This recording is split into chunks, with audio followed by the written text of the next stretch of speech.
We are here. Hey, at least half of us. We're here tonight. Everybody else on assignment. Yeah, exactly. On assignment. Tips from the bar. It's Kurt, it's RG, Jordan, and Isaac on assignment. Actually, Isaac's still on vacation. Isaac's on vacation. Not much of it. But he's still working on a vacation. He's dancing with the sunlight here. Yeah, he does kind of a working vacation. He never fully pulls himself. Yeah, I know he was talking to Lindsay the other day.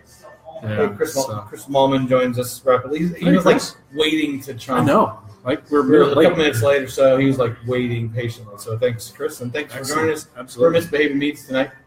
I had an opportunity to talk to Clint, one of the owners, and he was walking his dog, and I said the dog who's made an appearance, at least vocally, on the show previously, asked if he was going to stop by again today. And he was excited, but not excited to be on the show. Well, just an excitable dog. I mean, I guess it's their mascot, not ours. Exactly. So we can't bogart that too much. So we're here enjoying a short run Ridge Road cider tonight. That's just an interesting drink because it's so localized. Yeah. That it's never going to be duplicated. Yeah, you could not exactly duplicate this thing. I mean, you could take from the same orchards, but the apples are so different. Yeah, it's a blend of apples from orchards along Ridge Road and then honey sourced close to Ridge Road, hence Ridge Road, which is often in our county, it's Highway 6. If you follow it over far enough into Ridge Road the other way. But and I think, I don't know if I said this, but Ridge Road represents the moraine ridge. So back in the glacier days, that's the point where everything's sort of pushed up and there was a definable line where the soil and all the makeup and everything made I find that stuff fascinating. And we were hiking last fall, and we were up by the lake, and we were hiking down 12 a little ways, and there was a little path we were going through and had like little signs and things that would tell you about the area. And we're kind of up on this hill, and it was saying, hey, this is where the lake used to come through. Yeah. And it was a half mile from the lake. Yeah. I mean, it was far. I was very, very surprised. And I thought, that's really interesting how the glaciers and all that work. And it's fascinating. So we are, Jordan is on assignment. She's meeting with the client. They got immigration issues going on.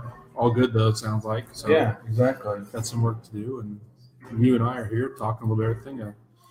Trying to get some more bankruptcy clients on our end. And I had talked with a potential client that was interested. And a lot of people they want to know, can I do a bankruptcy? But they don't know what that means. Mm-hmm. And so from my end, I always think we do blogs and stuff like that. And I've got a blog this week that's going to be coming out. But I have a tendency to think it's got to be like really technical and heavy duty and really deep into a subject for people to recognize. But I keep getting this idea reinforced later on that, well, no, it can be something as simple as what is a Chapter 7 or what is a Chapter 13. Right. And it doesn't have to be that technical because not everybody has that technical detail on it that we have, just like the same with estate planning. You can just talk in general terms a lot of the times, and it's a lot more information than anybody has on a normal basis. So anyway, so it was a good meeting today, and it's always interesting to try to explain the difference between Chapter 7 and Chapter 13. And this week, I think I haven't officially titled my article yet, but I'm looking at just doing a general article on Chapter 7 and what is it, and kind of some of the basics about it, just so people have a feel for what it is. So I'm going to leave you all in suspense and let you read the blog article. There you go. And the next blog article I'll do will be 4 weeks away, and I'll do Chapter 13s on that one. So you have the Chapter 7 and the Chapter 13. You can look forward to it, and you can see what the differences are, and if it's something that might be needed for you, and if not, in this case, I don't think this person's going to need a bankruptcy, so I told them that. But we'll see. It's possible. Who knows? Yeah, I was just typing a couple of notes in here. I know Chris is there. I want to make sure if he has a question I miss it, but for some reason, I hit post there. Okay. I'd like to hear your perspective on how data privacy following the Zuckerberg hearing this week.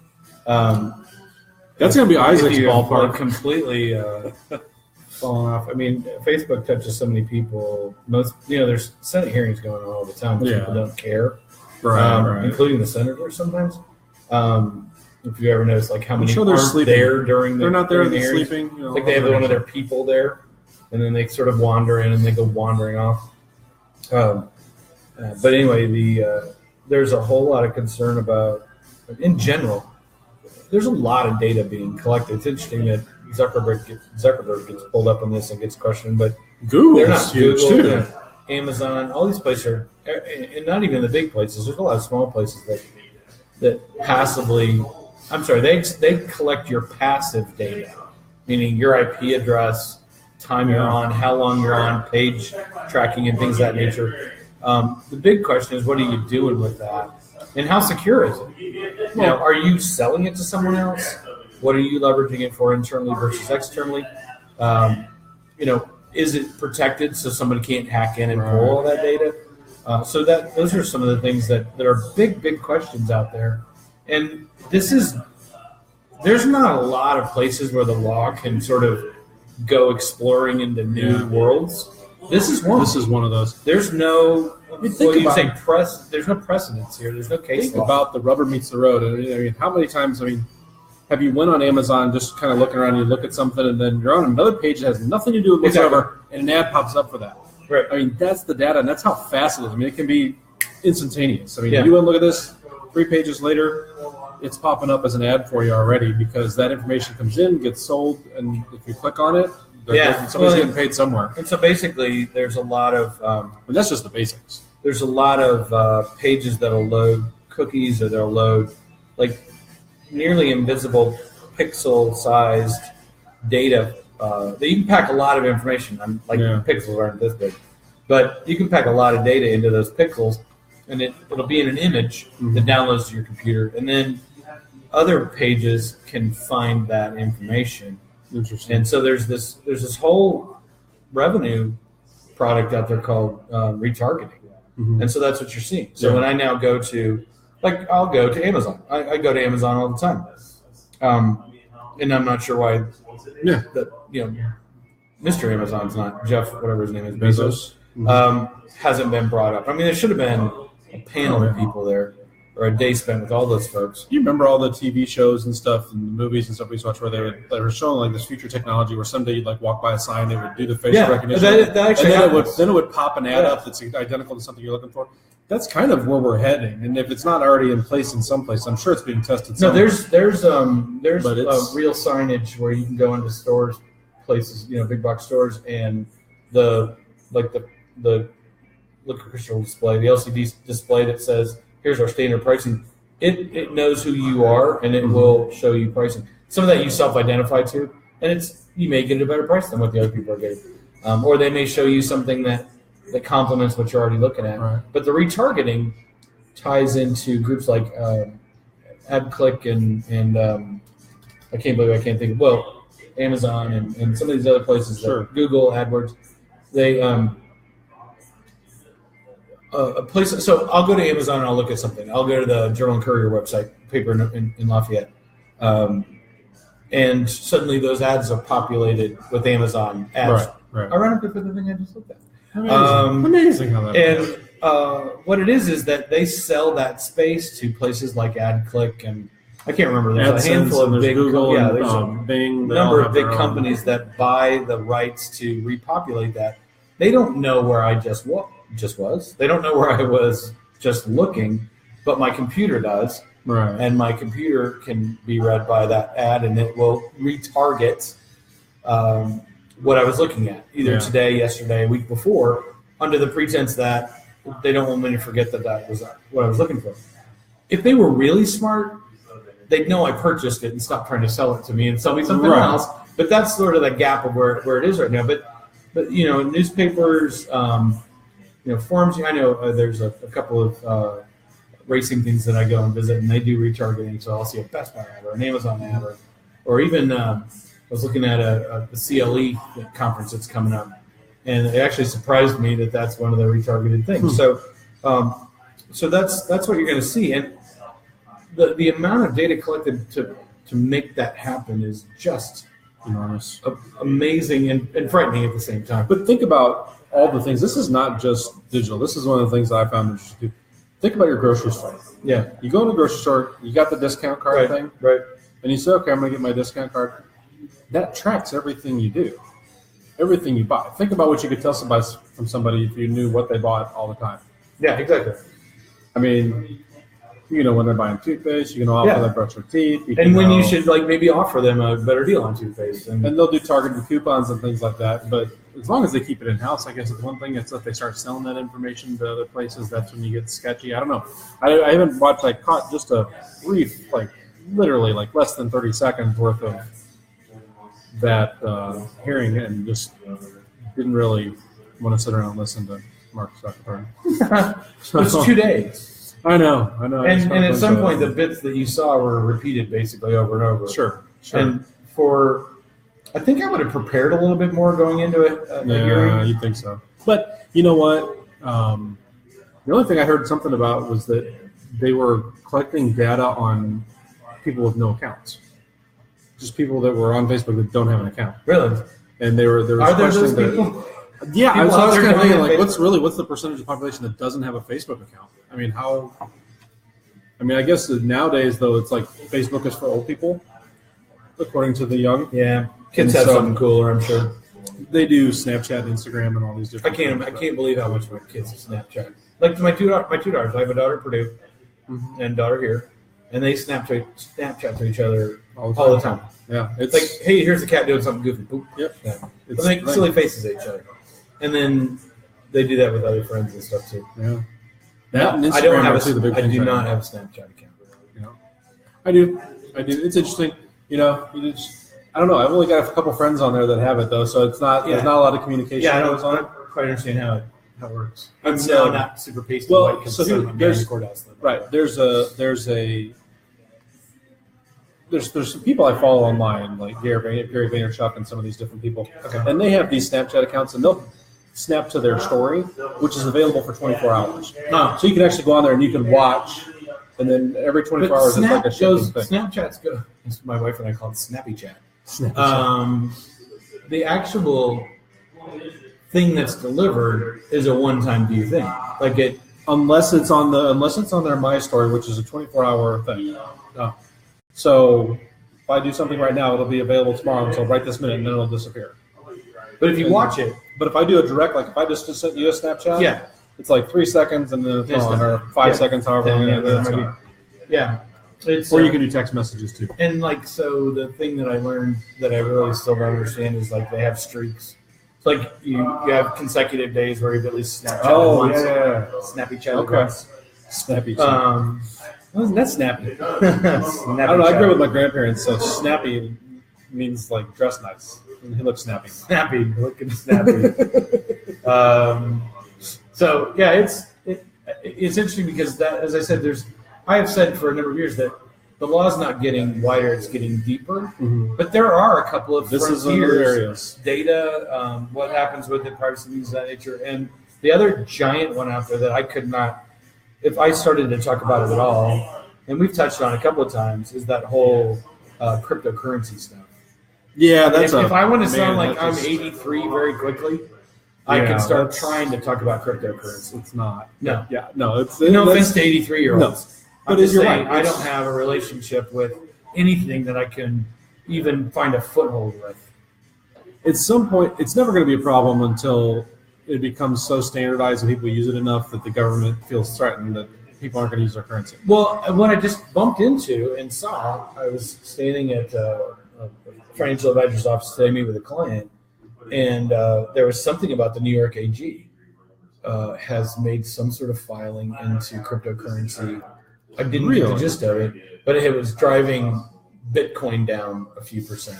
Yeah, so down it's like 7,000 now. It's like 7,800 right now. But you have Litecoin at 132, Ethereum at 502, Bitcoin at 758, Bitcoin Cash at 758, and Bitcoin at $7,889. Well, we had a call. A prospective client gave us a call, and I was able to follow up with him because it fits into the guise of what our firm would do for him. But they are doing education seminars about cryptocurrency and Bitcoin. Oh, really? And the way they make money is, and I don't even understand. I'm going to say something. I don't know what I said. It's almost like swearing in another language, and I'm not sure if I've done it or not.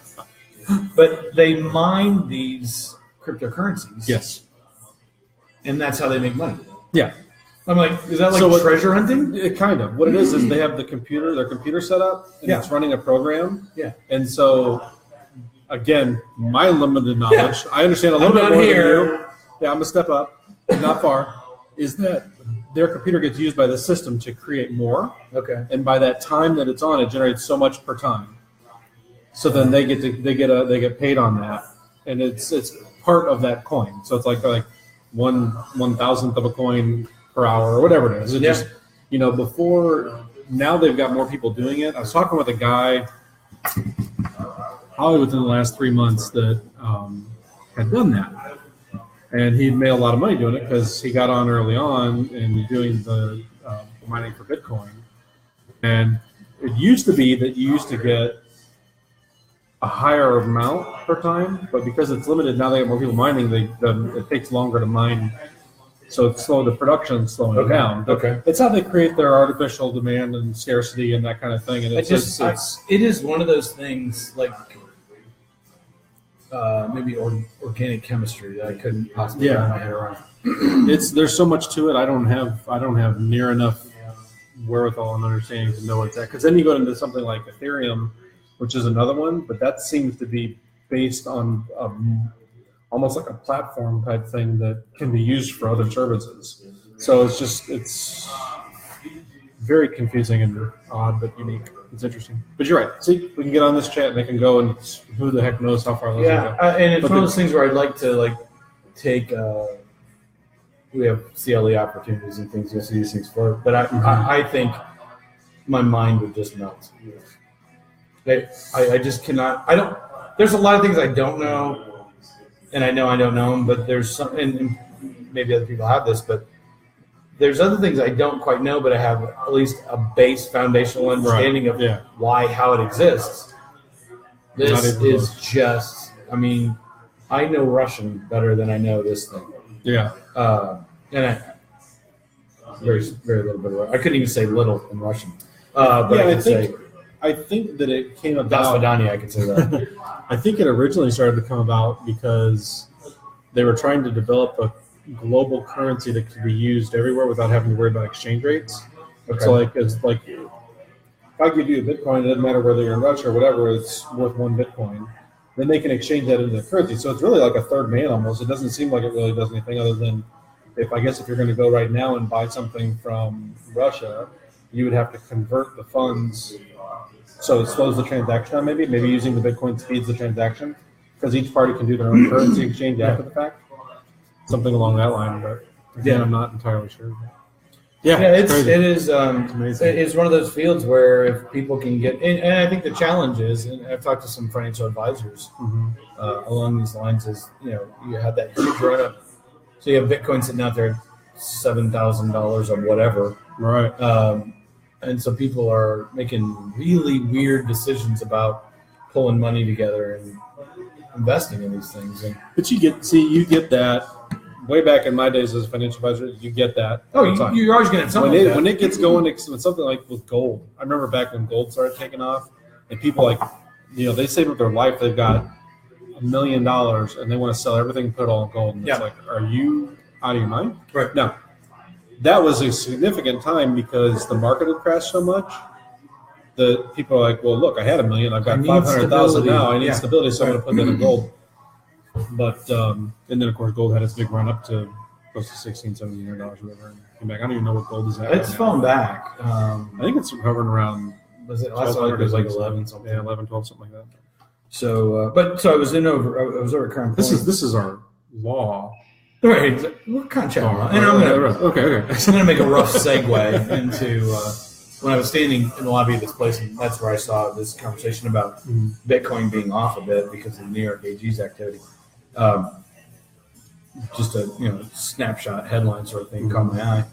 I was going to meet with a new client that the financial advisor brought me in to talk to because they were not a unique situation, but I think when I meet with people who are in this situation, they think it's more unique than it is. Sure. But it's second marriage later in life, adult grown children, both of them have separate children. It's not like they'll ever have both raised any of these children. They're both both both husband and wife had 2 separate kids each, and they're grown. They have their own kids in some cases. So this is not one where stepmom, stepfather raised the child, and there's some relationship there. But they both have been very successful in their lives, and they have very definable assets. They were seeing each other for a while and tried to think about doing some planning, and never came to be. But they did a prenuptial. They ended up getting married, and they did a prenuptial agreement, which is good for what they wanted to do. Mm-hmm. They want to protect the interests of their kids. But then when we go into planning, their question is we've got the assets that are out there that are going to be beneficiary driven, and we don't need to overplan for those things. And meeting with the advisor, we're talking about what types of assets they are. Certainly qualified. Sure. 401ks, 401ks, IRAs, things of that nature. We're not going to get in the middle of insurance. Some of the non-qualified stuff, we'll talk about what they want to do with it. But they have a house that they have both their names on. So in a prenuptial, if at one point you had identified the house as a separate asset and then you make it joint, it's no longer going to be covered by that prenuptial. Right. Bank accounts. If you have joint bank accounts, those are going to be things that are joint. So you have to have something to the nature of your interests. Yeah. And so I think when I talk to people about prenuptials, I want to make sure they understand you most certainly can have joint assets, but understand you have kind of broken down the wall of that prenuptial for that specific asset. Yeah. As long as you keep your other stuff the way you want it, that you can still honor and the prenuptial that's in place. But they were very forward thinking and wanting to do some things, and they want the house to go to all 4 kids, equally. And so we had to come up with some planning to hold the asset to be divided, and it was fun talking to them through the process. That's cool. But I think what people don't know, and why we ended up talking about the house specifically, was it was currently titled as owned husband and wife, which tendency by the entirety in our state by default. But that would mean if the first person passed, or when the first person passes, the entire house lands in the name of the survivor. The other kids are going to be So now if you don't do a plan for that house to represent all the 4 kids, that house is going to the survivor and then the survivor's kids, and it may end up in probate. Because if you don't plan around it and get some sort of schedule together so it doesn't become a probatable asset. So we talked through what they wanted to accomplish, and right now they have a house that might be bigger than what the survivor would want. Maybe the survivor doesn't want to be dealing with snow in April and wants to move to another state. So what happens when that house? Yeah, exactly. I mean, it's nice to have the sun. I wasn't going to complain about the sun. I'm going to open up CCSK South. It's going to be in Florida. Right. Jordan's going to do immigration. I'm going to do bankruptcies down there. I've met a number of companies from here that have opened Naples offices. So, I'd go north. We're going to have to think about that, right? I'd go Fort Myers because, we could have our quarterly meetings down there. At least 3 of the quarterly meetings. Right off. Yeah. Right. So summer will come up here. But anyway, so it was good to have that conversation because they had a very distinct plan that they wanted to have happen with that house. But in order for that to happen, we have to be very, very specific to lay that out, not just in how you want to distribute it, but make sure the house lands in the right place so that the trust can actually control it. Right. And so that was, I love those opportunities to talk to people and try to really dig into what they want to accomplish rather than just saying, oh, you're second married, separate kids, we need to do dual trust and identify the blah, blah, blah. That's one thought, but it really still would have required some additional conversation to get to where we were. And then just through the casual conversation, we came across a situation where there's a second property that's owned under a different pretense, and it wasn't even part of any of the previous conversations. So we have to develop a very, very specific plan to make sure that goes where it goes. And that's the number one thing, because I deal with this in bankruptcies too, is that people don't always come to the mind with what they have. They've got the stuff that's tangible and it's in front of them, and that's what they get. Yeah, exactly. So that's why I use forms and treaties and things. You go through a list of things that you're talking about, and that jogs the memory of them. Like, oh yeah, we got this other property. I didn't even think about it. And because of the way it's structured, I see this happen quite a bit, where a parent, because maybe the kids are in a transitional period, they can't get the they can't get the approval on a mortgage or something, or they're going to have to pay a stupid rate. Right. Whereas the parent is in a situation where they can get a good rate. They got rock solid credit. They've got enough income to be able to take on another mortgage or a mortgage. And so parent will do the house, the kids pay. And it's smooth. Everything's going great. But the problem would be if parent dies, the house is going to probate, and it's not automatically the kids. Plus, you've now accelerated a loan. And unless you handle it with estate planning and you do trust now we whatever, put together a plan. Exactly. Yeah. So we just spend a little time and we say, well, what is it ultimately you want to accomplish? Well, they've been keeping the mortgage up, so that automatically takes care of the county. We set up a situation where it'll be in a trust, and then it'll be specifically devised to the bill term, right. but it'll be distributed to somebody. the particular child who's been paying the mortgage. Yeah. And then the nice thing is it will self-reconcile because the mortgage company is going to make them refinance. They're going to get paid off, so that kids have gotten back everything they put into it, probably a little more because the value of the house has hopefully gone up. Sure. But their interest is protected. Mom's still able to do what she's able to do. Doesn't get caught up in anything, and we're able to do that. So it's moral of the story. Don't wait till the last minute. Talk to your attorney. Yeah. Give RG a call, and he'll be able to go ahead and help you go through and figure out what you have and what you need to do with it, based on what your goals are. Yeah, yeah. So I think that's really what we strive for. I think the other thing came out of the meeting you had today was not everybody needs bankruptcy. No. There's a lot of people that sort of have that seed planted in their mind, and they reach a point of maybe desperation feeling, but that doesn't necessarily mean bankruptcy is the right answer. There may be 2-3 steps you can do before that goes into place. And that's exactly right, because sometimes they know they got it. I got to do it now. I need it for certain reasons. The other time, you'll have somebody that'll need a bankruptcy, and they'll think, well, there's a way we can try this. Sometimes it's just a little guidance that, what if you try this, this, and this? That might save you from having to do it and get things done and resolved faster. Well, if they're willing to give it a shot, based on their, they can do it. Or they can say, no, I'm just going to do bankruptcy. But the point is that, again, that's where we're a little different, I think, is that we're not pushing people to bankruptcy, but we'll talk to you about what are your options and what's best for you. It's up to you to decide. Same thing with the estate planning. It's, hey, this are the options. This is how this works. If this is what you want to do, we can make it happen this way. Yeah, rather than saying, hey, you got this many assets. This is what you need. This is how it's going to go. And this is where everything needs to go. I mean, it's custom tailoring something for you based on your needs and actually listening to what you want. Yeah, yeah. And I think, if we were a bankruptcy mill type of place, I mean, maybe you don't take that same amount of time to actually figure out a person. Because you can go the bankruptcy route, even if you don't have to do it. I mean, there may be things. So, again, taking some time, learning someone's situation. I start my conversation when it gets to the planning conversation of who and how do you want to take care of somebody? Who do you need to take care of? How do you want to take care of them? What do you own? How do you own it? What do you want to see done with it? And then, what's that nagging, wake you up in the middle of the night issue? Everybody's got it. And so that's an entirely different conversation than, hey, I need a will. Right. Or why I need a trust, or you need a trust, or here's the trust you need. Because there were a couple of different ways we probably could have cut that plan down. It was pretty narrow for what we needed to do. A trust was the right answer. Yeah. But there could have been a way we would have worked around it. It wouldn't have been as clean, and what they wanted was clean and easy. There you go. And so that's here's option 1, here's option 2, here's the price for A, here's the price for B. Yeah. And they went with me. They felt good about it. That's, again, I think that's key. At the end, they feel good about where we're going. They're excited to get it completed. Yep. And that's, as I tell people, that's why I'm doing what I'm doing.